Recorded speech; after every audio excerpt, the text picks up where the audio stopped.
Welcome to today's episode of Her Version. This podcast is dedicated to sharing stories of struggle to triumph, a platform that allows individuals to tell their truth in order to inspire and uplift others. For those of you that are new to this podcast and like content like this, make sure you hit that subscribe button, follow, like, and share. I am your host, Sabrina Victoria. Let's jump right in.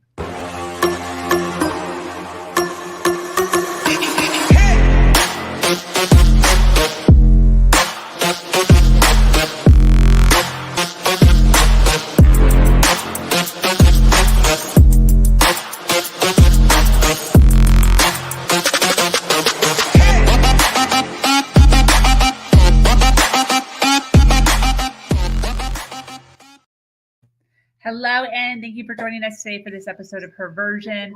The Her Version platform is built on storytelling and the understanding that many times our greatest learning experiences come from listening to other people's stories. Today, I'm speaking with an amazing woman named Janelle Anderson. With a past filled with trauma around men, lack of confidence, and no power, Janelle is now the owner of Emerging Life Coaching. Years later, she is now an expert in the field of personal growth and development. She teaches self-discovery, inner transformation, and creating solid plans of action for achievement.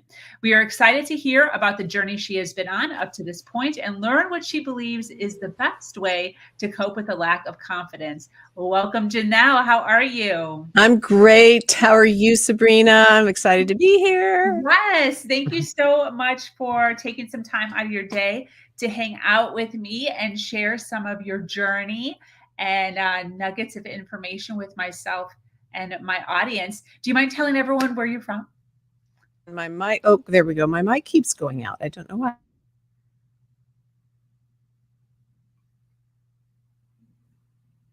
You're mic'd up. You're muted. I'm going to have to use my regular computer mic because my other one is not. It just keeps going out. I don't know why. But anyway.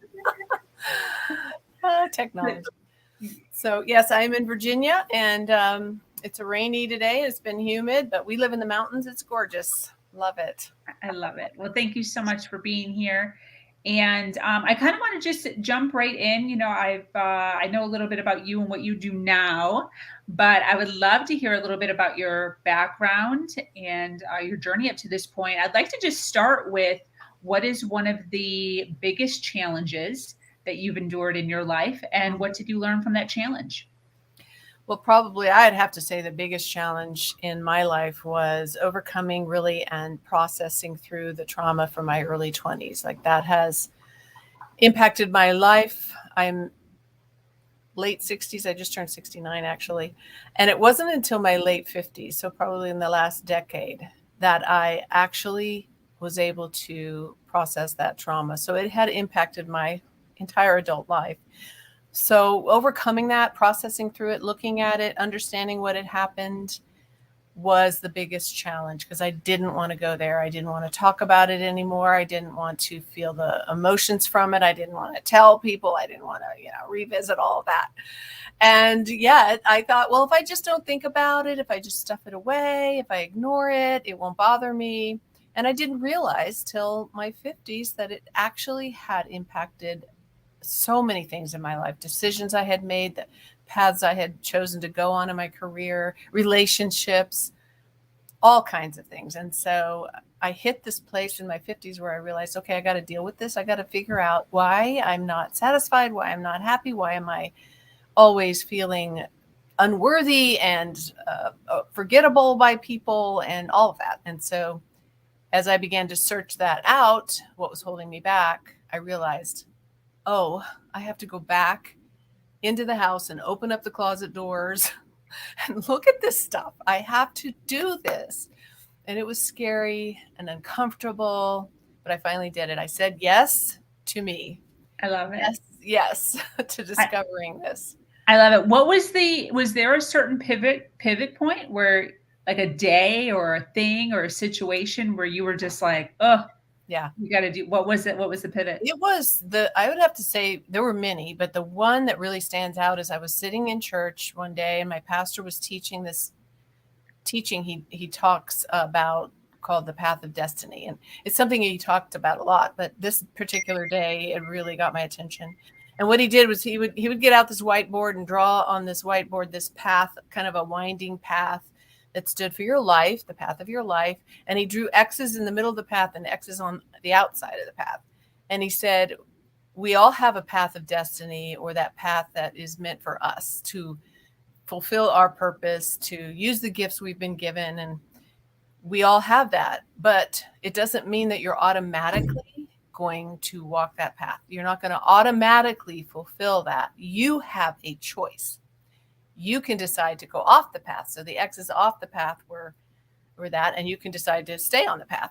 But for some reason in that moment, it was like alarm bells going off inside of me. I was like, oh my gosh, I could get to the end of my path, the end of my life, and look back and realize that I had not walked out my purpose. There were things I could have done that I was meant to do, and I didn't do them. And it was just like, I can't let that happen. And it was a wake-up call. It was exactly like that feeling when your alarm goes off and you've been in a deep sleep, and all of a sudden you wake up and you're wondering, where am I? What am I doing? That's what it felt like. And in that moment, I decided I'm going to find out what it is I am meant to do. What is my unique purpose, at least for the rest of my life? And I'm going to figure out a way to fulfill it. Whatever it takes, I'm going to do it. And it was really a line in the sand kind of moment, like I'm doing this. I love that. Do you remember by any chance what the first few steps were that you took? Like, did you grab a book? Did you have a person? Do you remember what your first few things were that you did? Yes. Well, the first step really, it was that waking up and making that decision. And then it was beginning a search, like what makes me me? And so I took the Strengths Finder assessment and other assessments. I began this search of who's Janelle? What is she all about? What makes me me? And then when I began to discover those things, it really helped me to build confidence in me, and it actually, the next thing was to do what I call truth telling. I went back to my past. I began to look at, if this is really me and I'm meant to do this, and these are my strengths and this is my personality, why do I feel so unworthy? Why do I feel like I'm not important, that my voice doesn't matter? What are these thoughts that are holding me back? And so then I started to really become honest with who I am and look at, what are the false beliefs that had taken root in my heart that were really not me. And so kind of weeding the garden so that the true, blossom of who I am could grow. Was there a conflict with people in your life as far as you deciding to pivot, or was everyone kind of on board? What's your story? Well, I don't know that there was any conflict. My husband had always been telling me, you need to get some help. you need to figure this out, because he could tell, that I was unhappy. And I was surrounded, and this I would say would be an important step too that I took, is surrounding myself with people who could help me. And I think I just, by surrounding myself with people that could speak into me, that had been on the journey themselves, that were compassionate and kind and wise and were for me, it weeded out all the toxic people that might have told me, what are you doing? You shouldn't do that. Or, who are you to do that? And that helped me a lot. I think that for me personally, there wasn't a lot of conflict around it because of who I was surrounding myself with. And it was just a lot of, find out who you are. You're valuable. You're important. And a lot of, just a lot of support in that journey. Where did you find that community? It was in my church. And my church is a very unique church. They kind of I think churches, each church has their own kind of little specialty, if you will. And theirs is inner healing. And so they were equipped to walk with me through my valley, because that's what they did. And they did it without judgment. They did it without telling you what you should do. They just listened. It was this safe place to talk it out, to be real, to be honest, without judgment. Nobody in the room judged, and they just listened. And then helped you to hear what you were saying and helped you to help me find my own answers and find my own way and prayed with me. And so that support in a non-judgmental place where I could be heard was extremely valuable. Absolutely. That's great. You had mentioned earlier when we first started talking, kind of alluded to limiting beliefs. Can you share with us maybe a limiting belief that you had at one point and what you believe now? Yes. So I would say my biggest limiting belief was really it was the belief that what I had to say, my opinions, my thoughts were boring, unimportant, and nobody wanted to hear them.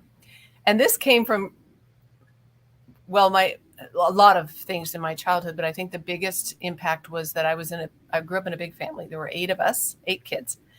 So imagine sitting around the dinner table, 8 children all chattering away. It was very noisy, chaotic. And so to be heard around that dinner table took a lot. And I have a naturally soft voice. Even today, if I try to increase my volume and be louder in a noisy atmosphere, it doesn't work. Nobody hears me, it's just my voice. So when I was a child, nobody would hear me. Nobody was hearing me and nobody was listening to me. And I felt, and I believed that the reason was that they didn't think I was important. They didn't want to hear what I had to say. And I thought, well, I must be just boring. I must just be, not have anything important or valuable or interesting. So I should just be quiet. So what I ended up doing around the dinner table, it became a family joke, but I would just turn to the wall and talk to the wall because at least the wall listened to me. And they would stop and be like, what are you doing? I'm talking to the wall because the wall listens to me. You guys don't listen to me. Oh, I love that. We laugh about it even today. Janelle talks to walls, but that's great. But I realized, in looking back, like that belief took root in that situation, even though it wasn't true. And this is the thing about false beliefs as children, especially, we believe something. We're not developed enough to really process what's really happening. And we just believe something and then it takes root and then other things happen to sort of confirm it's like a self-fulfilling prophecy. So anytime somebody interrupted me, I would think, see, I'm not important. What I have to say doesn't matter. And it wasn't true. None of it was true. So really uprooting that and understanding that that's not true led me into this place of being able to speak up more and share ideas, a little bit at a time. And then I started to see that, people are listening to me. They actually find value in what I'm saying. So my whole belief has now shifted to I have lots of things to share that people want to hear. I'm just as valuable as anyone else. My thoughts and opinions matter. My perspective matters. And there are people out there that are looking for that and are waiting to hear it. And, that it can change their lives as well. So I have definitely come full circle because I've written a book. I have my own podcast. I speak on podcasts and summits all the time. And I have, courses I've created. So I'm speaking all the time and I'm sharing my thoughts and opinions, and people are finding a lot of value in it. That was a huge one for me. Just changed everything. That example actually came perfect timing for me because just probably over the past month, COVID opened up and we're now meeting in bigger and bigger groups. You know what I mean? Right. It's been a while. Like we've been doing intimate stuff with just a few people here, a few people there. But just recently we've been going to like conventions or openings or whatever. And so I'm having to like relearn, which I think a lot of people are, how to be with people. Yes. And I don't want to say fighting for attention because that's not what I'm trying to say, but exactly what you're saying, having your voice be heard. And I love that you're saying this because story with me, twice over the last month, in the middle of a conversation, it's loud. Maybe there's 3 or 4 people and then like lots of people having conversations around us. I ask a question And my question, in order to keep the conversation going, similar to a podcast, in order to keep the conversation going, and my question is not heard. But I internalized that as they didn't want to answer my question. They didn't feel as if my question was valid. They didn't appreciate me as a person. They would have, you know what I mean? Yes. All of this stuff started coming up for me. It's happened twice this month. And this last time it happened, I actually had a thought of like, I needed, because it made me feel like an idiot. Yeah. Because other people heard me ask. Yeah. So it's like, to me, it's like, it's embarrassing. So I made a note to myself of, let's just be quiet, Sabrina. Yeah. So that came over perfect timing for me. Yes. Of like a reminder of sometimes we just actually aren't heard, and we can't always internalize that the way that we think we should be. Because a lot of times it's not true. Yeah. It's how you interpret what's happening that makes the difference. Yeah. You know, if you put a meaning on it, like, oh, this means I'm not important, or this means it's just noisy in here and people didn't hear me. You know, what is the truth here?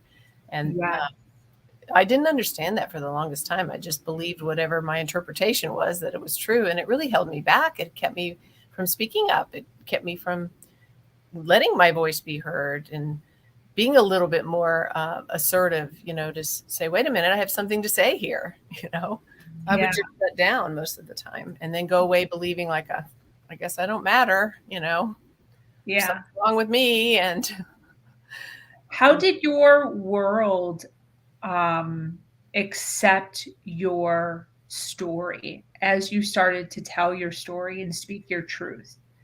How did that make you feel? And then second, how did the world? Yeah. Oh, yeah. When I first started telling my story of the trauma that had occurred in my life, I was very, very nervous about it. I was shaking in my boots, literally. And I wasn't sure how it would be received. And so the first time I shared it publicly was a small group of women. And I got just a little bit of it out. I didn't go into any depth. I just like blurted this thing out. And people were stunned because they knew me and they couldn't believe that this was a part of my past. They were just like, what? And then after that, and I go back to my seat and instantly the thoughts are like, oh, you shouldn't have done that. You should not have said that. Oh, they're going to not want to be your friend now. You know, all those thoughts were coming. But at the same time, I felt this heavy burden lifted off my shoulders that I had actually spoken this out loud finally. And then it was a retreat. So then we broke for lunch and nobody said anything to me at first. But then over the rest of the day, one woman after another came up to me with just tears streaming down their face and thanking me for sharing my truth, for being honest and vulnerable, because it allowed them to start sharing theirs. Because if I was able to get up in front of the whole group and share this story, then they realized they were not alone and that they could share theirs too. So that was like, wow. I realized in that moment that it isn't really about my story as much as it is the sharing of my story allows others to be real with themselves. And it opens up that space for them to do that, because the reason I wasn't sharing my story is I felt shame. And that's usually what keeps women, especially from sharing stories from past traumas or things that have happened to them that they thought were, oh, that was my fault, or because it was something was wrong with me, that's why that happened, or I made that bad choice. And so we're covered in this shame, and it keeps us in this isolated place where we think, you know, nobody else is like me. Nobody could understand or accept me. I'm going to be rejected if I share this. And then we're always feeling like we're hiding a part of ourselves. And so for me to share that began to open that up for them. And that's when I realized the value of that I had in my story, that's the value of the story. It's not about telling everybody the sad story of something that happened to me, you know. And I always worried about, if I tell my story, they're going to feel bad because it's a heavy story.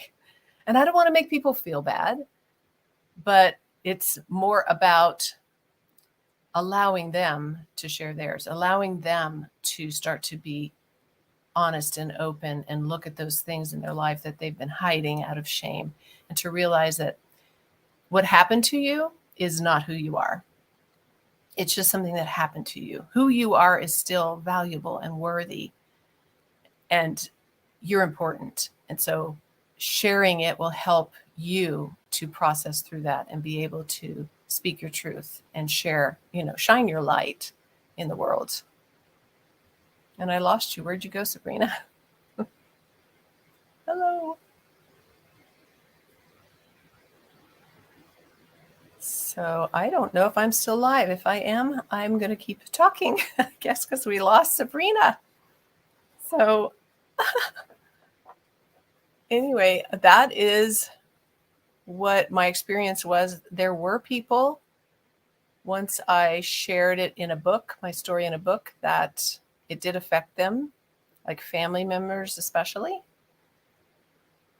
But I never had anybody, at least not vocally, tell me, oh, you shouldn't be talking about that. So that was good. I know a lot of times that is a fear people have, that if they share their truth and share their story, that they might be judged for it or criticized for it. And I haven't had anyone tell me that to my face. They've probably thought it. But I just had to get to this place where that didn't matter anymore. What others' opinions are about what I've experienced in my life is not what matters to me. What matters is that I speak my truth, that I am true to myself, and that I share what I've lived through and what I know to be true for me. And that allows other people to do the same for themselves. And we just have to be able to do that. We cannot live our lives, worried about what others think we should say or do. We need to live our lives being true to who we are and making our voice heard in the world, is what really matters. So it does take courage and bravery to do that, for sure.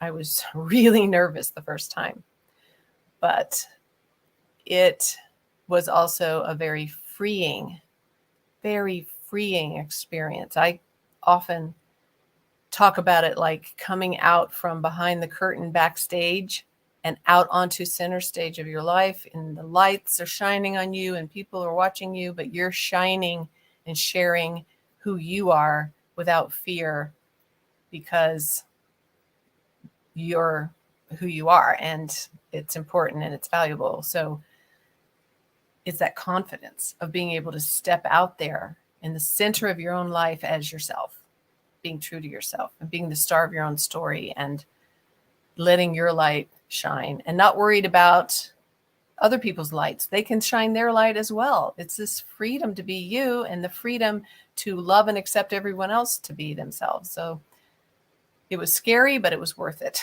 I guess is what I'm trying to say. And I don't know where Sabrina went. I'm just sort of talking. So hopefully, if I'm still live, that people are hearing me. Sabrina, come back. Where are you?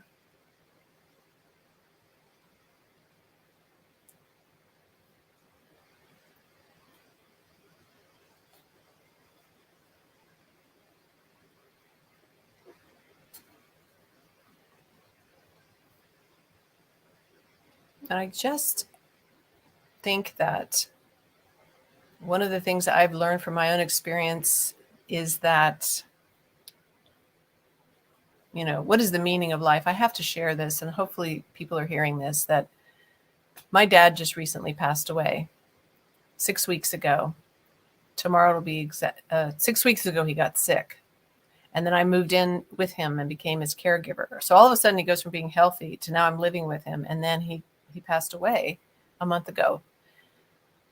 And he was 98. So he lived a full life and he was very satisfied with his life. He was ready to go. I didn't want to let him go, but through that experience of just watching him decide and choose how he would leave this world, and then reading through all of his letters and going through his things and kind of like contemplating this long life that he led, it's had me thinking about, the meaning of life. Why are we here? And from, just my dad's life, he lived true to himself. He never apologized for who he was. He lived a life of just pouring into other people and treating others with kindness and compassion. He was involved in everyone's life, even his grandchildren. He had 11 grandchildren, 14 great grandchildren, and he spoke into all of us.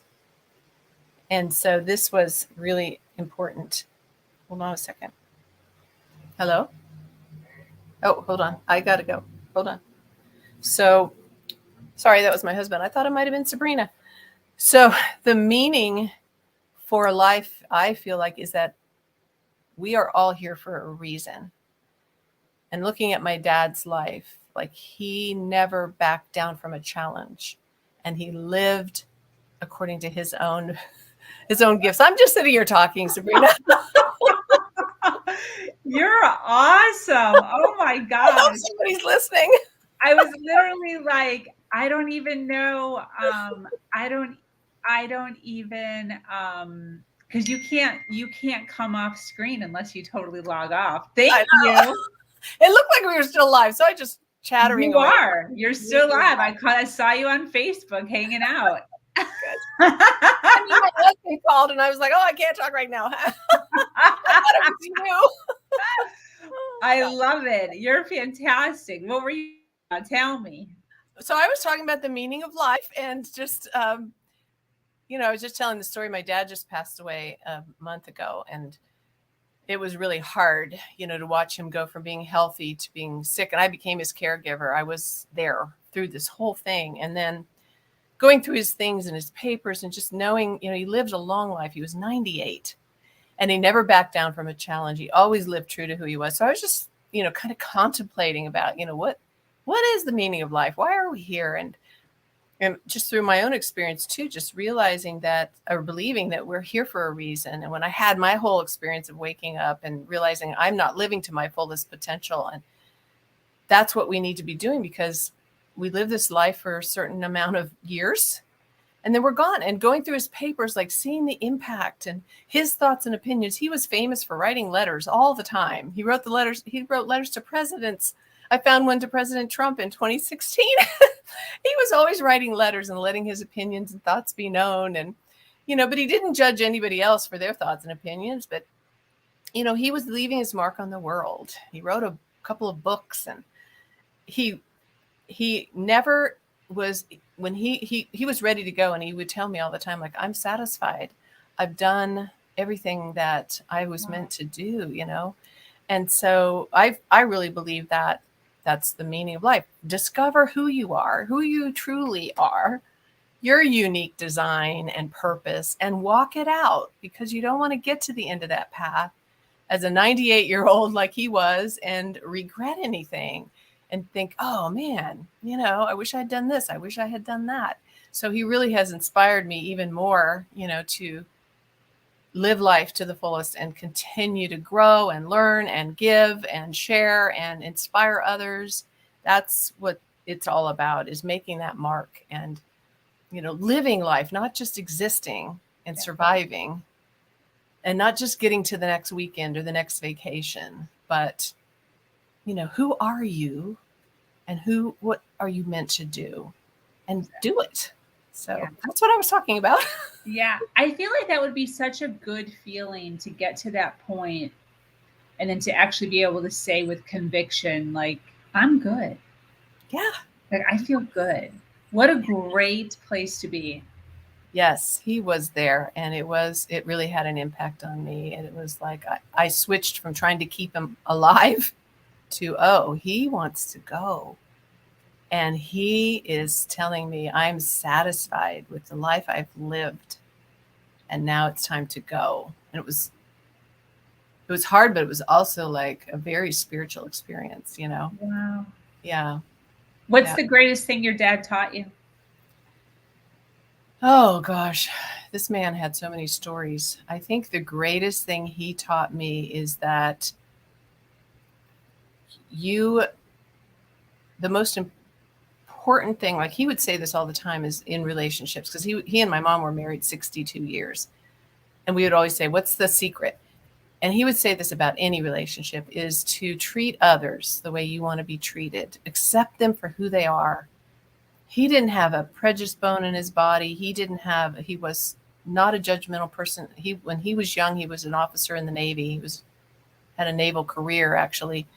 Very brilliant man, nuclear engineer. Anyway, he has a story where he was a young officer on board a ship, and there was a black sailor who had come on, and this is back in the 50s. And all the men were complaining of, we don't want to eat with him. We don't want to sleep with him. And my dad was like, oh, really? Well, then I guess you're all going to sleep on deck. And, that was just, you're going to treat this man with respect for who he is, or you're going to sleep on deck. And the men were like so surprised because, back in that day, it was normal to be racist, I guess. But my dad was not like that. And he taught us the same thing. Like, every person has value, and just because you have a difference of opinions doesn't mean that they're not, equal to you, or that they're not valuable. Have an open mind and listen, but stand your ground too. So, I think that was probably, out of everything, that rang through for him in everything that he did. Yeah. Right. I feel like one of the biggest fears that people do have is that thought of not figuring out who they are by the time they reach that point. In your opinion, what's your view as far as when a person is good enough? We kind of live in a society of do better, be better all the time with all of the things. What's your view on that? My view is that we are always good enough. You don't earn value in this world. You have it because you're a human being who's been, in my opinion, created by a divine creator. You already have value. You are already good enough. And I think that what happens is we feel like we feel like we have to earn this value. We have to work really hard to be good enough in somebody else's eyes. And that causes a lot of problems. And so if you can come to this place of really loving yourself for who you are, and understanding that you don't have to earn value. You have value, but you can always grow your potential. It's like a seed being planted in the ground. It has potential to be what it was meant to be always. It's right there in that seed. And it gets planted in the ground, and it has to be nurtured, and watered and all of that kind of thing to grow, but it's got all the potential. It's already good enough. It's already that tree, or that plant. We are like that. And yes, we do need to nurture the seed. We need to nurture the talents in us, and we can always grow and become more of who we are. But that doesn't change our value. We're always good enough, and I think if we don't continue to grow and grow that potential and nurture who we are, then we can become stagnant and not fulfill our greatest purpose. But that doesn't devalue us. It's just, there's this potential that didn't get developed, which is a tragedy, but, it doesn't take away value. So. I love that analogy. I've never really, in this world, there is a lot of analogies with plants, but for some reason, the way that you said that just kind of hit me just right with, like, on any given day, wherever a tree is that has just been planted, it just is where it is. Yeah. And it's good enough for that day. As long as you give it all the right water and nutrients and sunlight, it is where it is, and that's good enough. But the key is not, where are you at now? The key is, are you feeding yourself the water and the nutrients and the sunlight that you need to get to the next height or growth or whatever? Yes. So interesting. Yes, to be mature and fully grown like my dad. I mean, he's like this big oak tree that fully lived out everything, And so it's up to us to choose that, right? We have the responsibility to grow ourselves, and we can choose not to, but it doesn't mean that you're not good enough. And I think a lot of times people confuse good enough with, have I developed my greatest potential? And could I be doing more? And that might translate into, I'm not good enough, so I've got to work harder. But to me, there's a difference between growing and developing, always learning, always looking for, how can I develop my creativity even more? And how can I expand my knowledge and be all that I'm meant to be? Where I'm at right now is fine and perfect, but I can always grow, as opposed to, oh gosh, I should be there right now and I'm not, so I must not be good enough. And I've got to try harder and I've got to, live up to somebody else's expectation. And right now I'm not good enough and I've failed. That's a whole different mindset, so. What do you wish for? Oh, what do I wish for?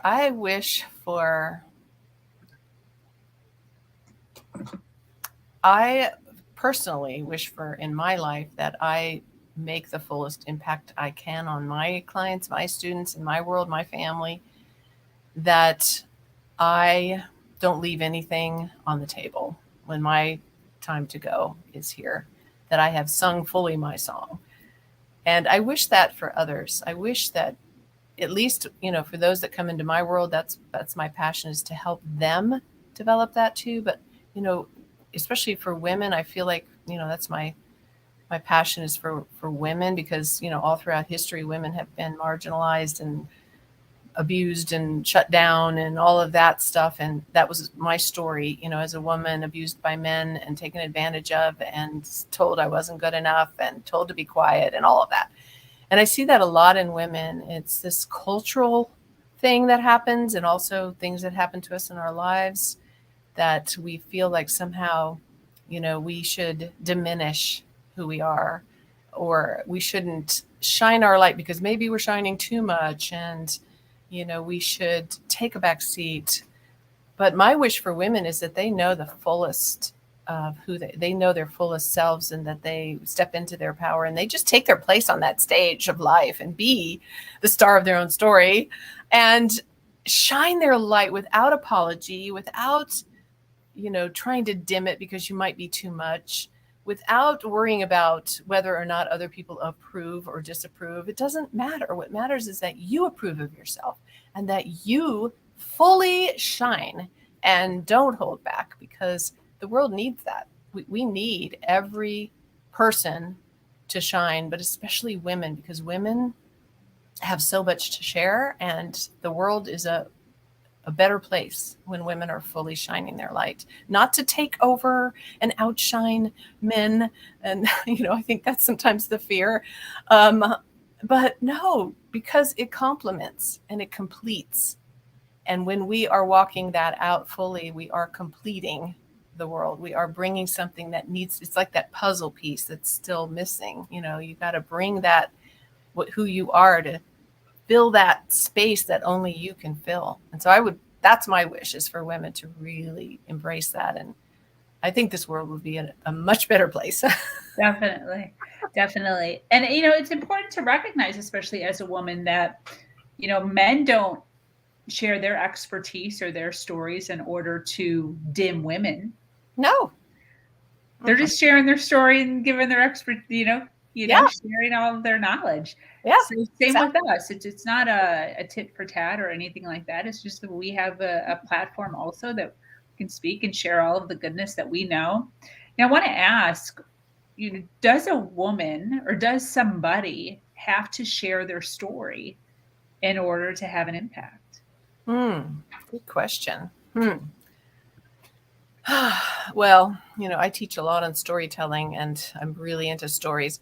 I don't want to say you don't have to do anything, but I feel like, and this is what I teach my people, is like your story, your personal why story. I mean, you don't have to get into all the details of things that happen to you in order to effectively share your authentic why story, why you do what you do, and why you are, like for me, my personal trauma story actually is why I'm doing what I'm doing. So to find that why story, I feel like is really important for you to know it. Not that you have to share it everywhere. I don't share mine everywhere, but knowing it and being able to articulate it and share it, I think is really important.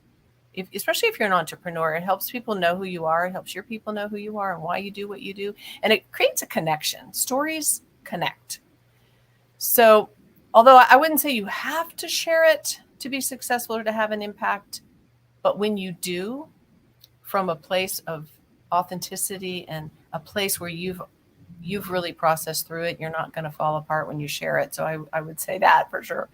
But when you're sharing it from this honest place, from your heart and from a place of passion, it creates a connection and it makes a greater impact than if you're just giving information without the story. So that's what I would say. Yeah. I just want to give a quick shout out to those listening live. Thank you for being here and hanging out with Janelle and I while she shares some of her story. I want to ask, what do you do for work? Let us know what your business is, how you help all the humans. Yes. So I am a confidence coach for women entrepreneurs. And especially I help women to find their voice, speak their message, learn how to speak and tell your story, learn how to speak, confidently and powerfully. So we work on speaking skills, storytelling skills, but especially for women entrepreneurs, because being able to speak will put you out in front of more of your ideal audience and draw people to you. And I found that a lot of times women are afraid to speak. Public speaking is scary. Speaking is scary. So I help them find that message and find that story and build that confidence. And then from there, help them build their business from there. But it starts with finding your voice and really honing your message. And I just published a book in January, which is more of a self-development, self-improvement, and it has my story in it. So there's this area where I help women to peel away all those layers of false belief and really find who they truly are. So more of that inner work so that they can shine, because sometimes that has to happen before you can actually share your story and find your voice. So I do kind of both of those, the inner work and then just working on honing your message and finding your voice and sharing it with confidence. Fantastic. Yeah. What is your big dream for Emergent Life Coaching? So my big dream is to create a community of women. What I would love is if women come through my programs, they stay connected within my community and become mentors for other women. I would love to build a community of women who have shed those shame stories, have stepped into their light. They're doing what they love doing. They've found their voice, and now they want to help other women do the same. So I don't want to just see women come through and then they leave and I never hear from them again. I want to create a community of women helping other women and just pouring into each other and being there for each other. So I've created a mastermind that I hope will develop into that sort of community. Because I think community and connection is the most important thing. Yeah, I agree. 100. Yeah. What's some advice you would give to a female listening now, either live or on the replay, who feels as if they're lacking in confidence? Yeah, I would say stop the negative self-talk. Number one. I have this talk I've done before, and it's on one of my podcast episodes, and it's titled Talk Nice to Yourself. Because what you're saying internally, your internal dialogue and how you talk to you is so important. It's more important than what anybody else says to you, honestly. And I found that most of us, most women especially, are putting ourselves down. We are our worst critic. And we're thinking these thoughts of, that was stupid what you just said, or, who do you think you are to do that? Or, you need to straighten up, you need to lose weight, you need to do this, you need to do that, and look how stupid you are. All that stuff rolling around in our head about, putting ourselves down and criticizing ourselves. We are the hardest on ourselves. We would never speak that way to others in our lives. And so that's the first thing, is what are you saying to yourself? Take a step back and start looking at your thoughts. Think about what you're thinking about. Think about the way that you're talking to yourself, even internally and also verbally out loud, but even what you're saying to yourself internally. What are those thoughts that come up for you? And write them down, and then create a better thought. Create a thought that empowers you, that champions you. Be your best friend. Be your own best friend. What would you say to your best friend? Even if you mess up, that's okay. Failure is not bad. Failure actually teaches us things. It shows us that, oh, well, that didn't work. So let me try a new way. How can I learn from that? So if you begin to talk to yourself like, and even go and look at yourself in the mirror and say, you know what, you're doing the best you can. You're awesome. Look what you did. Look what you accomplished. So what if it didn't work out? You can learn from this, and just like talk to yourself like the best cheerleader, your own cheerleader. Be your own best friend and really begin to work on changing that inner dialogue from being negative to being compassionate and kind and uplifting, and tell yourself how great you are.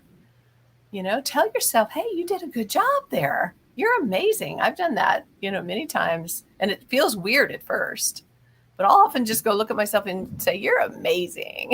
Yes. Yeah. So, I remember it took me a while to get to that point. My backstory is abusive. And I remember even just thinking about saying I'm amazing would like elicit just so much emotion, not even saying it, just thinking about saying it. And then, finally being able to say it, but like barely say it without crying. So yeah, it does take some time, and talking nice to yourself. Yeah, it feels weird at first. Yeah, because we're so used to the way we've been talking to ourselves. And I think we kind of on a maybe subconscious level feel like if we talk nice to ourselves, if we say we're amazing, we're being prideful or we're boasting. And so it's really more humble to put yourself down. Yeah. I do think that's a lot of it. Mm-hmm. Yeah. And I've actually thought to myself that I need to do a little more research on why that is. Because it really doesn't make any sense. It doesn't. It's on my bucket list of things out of all. There's so much, but that's one of the things. Like, why do we have to feel this overwhelming urge to be humble in all the areas all the time, and anything that remotely looks like we're happy for ourselves is a bad thing? Yeah. I mean, we don't treat other people that way. Yes. Treat your daughter that way. I would never tell my daughter that she's stupid or dumb, or, that was a stupid thing to do, or, you're not good enough or whatever, never, of course not. So why would you talk to yourself that way? So crazy. It is. And it makes it hard for us to love other people when we don't love ourselves. So it's loving yourself. It's valuing yourself. It also impacts your relationships, because if you're not valuing yourself, you're not showing up in your relationships, fully as you, and in an empowered way. You're feeling bad about yourself. So you're either going to start comparing yourself to others, or, you're going to be jealous, or you're going to judge other people because you aren't happy with you. But when you're happy with you, the comparison to other people goes away. You're happy that they're wonderful, and you're happy to tell them that because you feel good about who you are. So it's super important to explore that and find out what is going on. Yes. Where's social media? Where are you most active? Where can people find you? Right now, probably more Facebook, but I am trying to jump into LinkedIn a lot more. I do have a Facebook page, Emerging Life Coaching, and a group called Women Emerging Fearlessly. And then LinkedIn is also Emerging Life Coaching. And I do a little on Instagram, but I haven't mastered that yet. I'm pretty active on Facebook too. That's my most active, but that's where all my groups are and stuff. I was just talking to one of my girls that I'm looking to her for inspiration for LinkedIn, because she's doing phenomenal on LinkedIn. Yeah, I've got a friend I'm like, I just watch what you're doing, and you're giving me inspiration. So she got a laugh out of that. Well, for those of you that are listening live or on the replay, Janelle's website is right above her head area. So you can screenshot that or click in the description to learn a little bit more about her, and follow her on social media to hear all the goodness that she's sharing in her world. Do you have any closing thoughts before we wrap up here, Miss Janelle? Um, well, I just would encourage, anybody listening to go for it. Just go for it. Yeah. Be who you are. Give yourself permission just to be who you are. There's a quote, I think it's Ralph Waldo Emerson, one of my favorite quotes. He said, to be yourself in a world that's constantly trying to make you be someone else is the greatest accomplishment. Yes. Yeah. So be yourself, be you, and shine your light. Absolutely. That's fantastic. Thank you so much. Yes, you're welcome. I'm going to go ahead and wrap up here. Thank you for joining us here on Her Version. This community is expanding every single day and is filled with females who are striving to do better than they did yesterday. For those of you that are new to this podcast and like content like this, make sure you hit that subscribe button, follow, like, and share. If you have an amazing story to share, I've struggled to triumph, be sure to reach out to me here or at herversion.life. I am your host, Sabrina Victoria, and I'm so grateful to be here sharing a platform that allows people to share their truth and inspire others.